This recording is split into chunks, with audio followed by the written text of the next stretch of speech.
Semua orang kini sedang menatap Rehan aneh sambil menempuh dagu.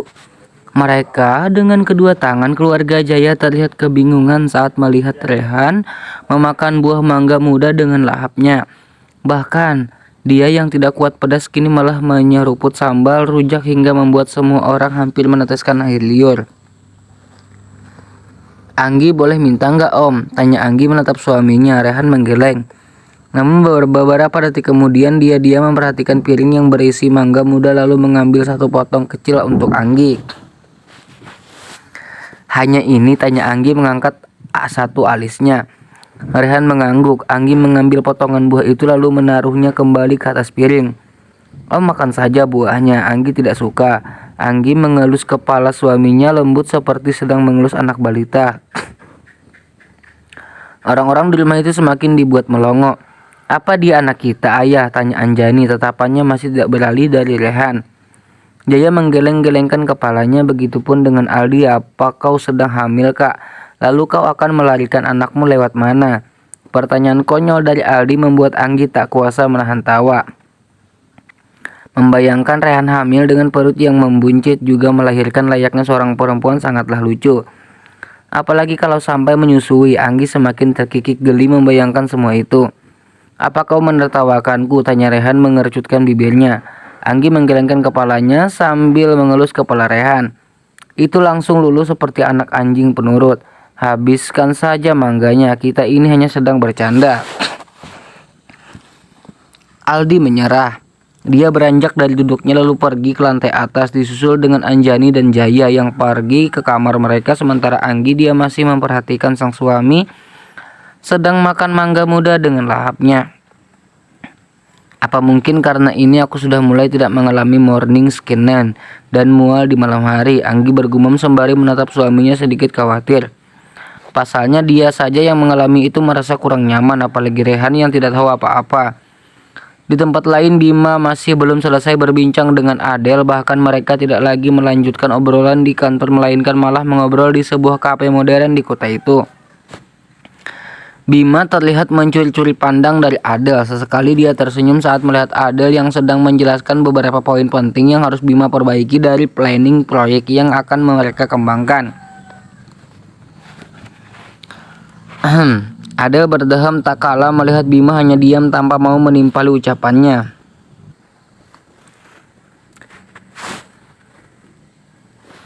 "Apa kau mendengarkanku, Pak Bima?"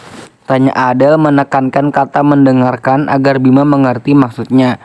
Bima mengangguk. Tidak mungkin dia tidak mendengarkan meskipun matanya fokus pada wajah Adel.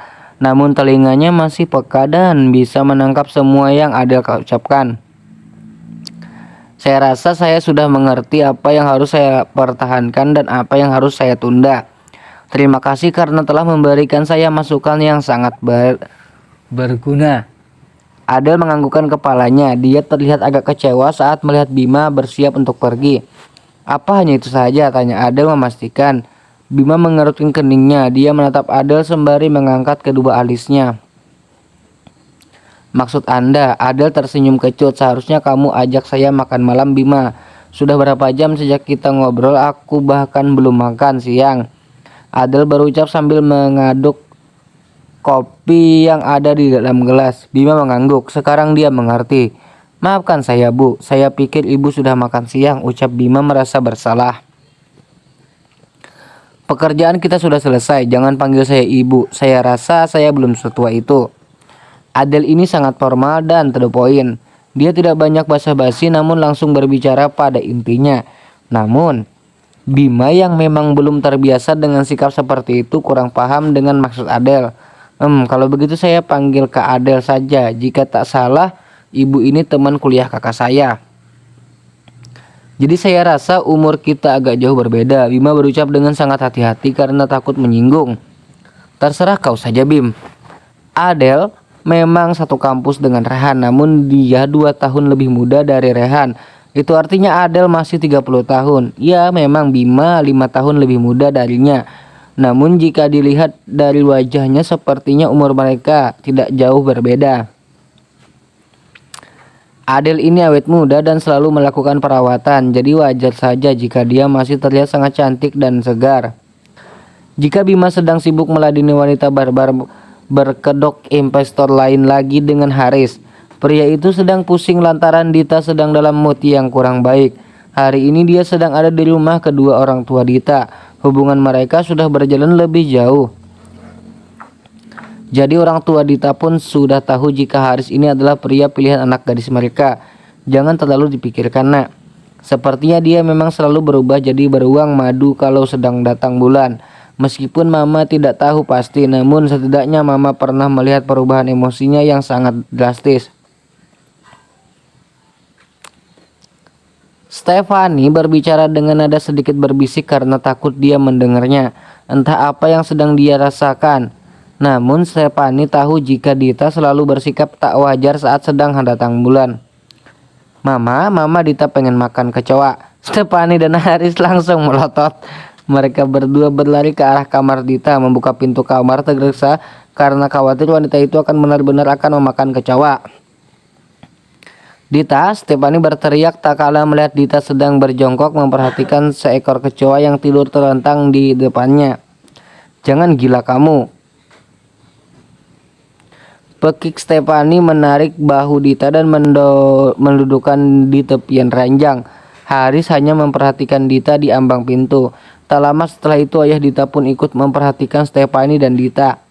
Mama, kecoa itu sangat mengkilap. Lihat, dia kayak kurma, tapi ada kakinya, lucu dan bolehlah Dita makan. Dia ya, satu aja. Dita janji nggak makan banyak-banyak.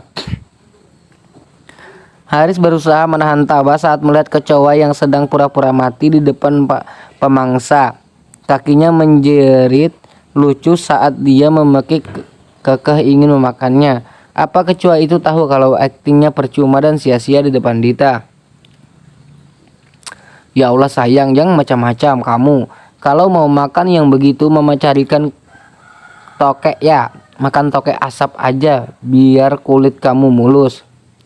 Dita menggunakan kepalanya yang dia inginkan itu kecoa pinggang dengan cocok sambal terasi. Kenapa malah ditawari tokek asap?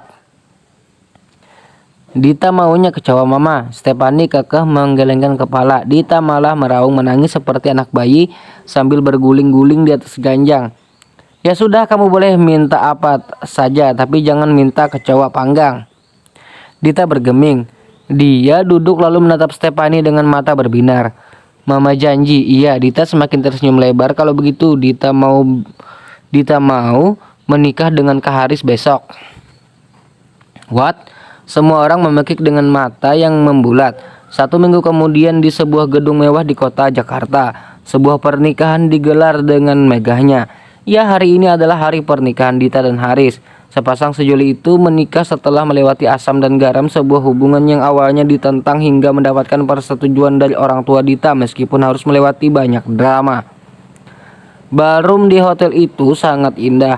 Dekorasi yang begitu memukau hingga membuat suasana di sana terlihat seperti sebuah istana di negeri dongeng. Meskipun Dita ini agak tomboy, dia tetap memilih tema yang soft, manis dan hangat. Sah, semua orang terlihat sangat bahagia ketika kedua pembelai sudah resmi menjadi sepasang suami istri yang sah di mata agama maupun negara. Haris menitikkan air mata ketika melihat wajah Dita di depannya. Begitupun dengan Dita, dia mengecup punggung tangan Haris setelah Haris mengecup keningnya lama. Terima kasih sayang, bisik Haris yang diangguki oleh Dita. Akhirnya mereka sah juga ya Om. Tinggal Kak Bima, Nafisa, Aldi yang belum sol.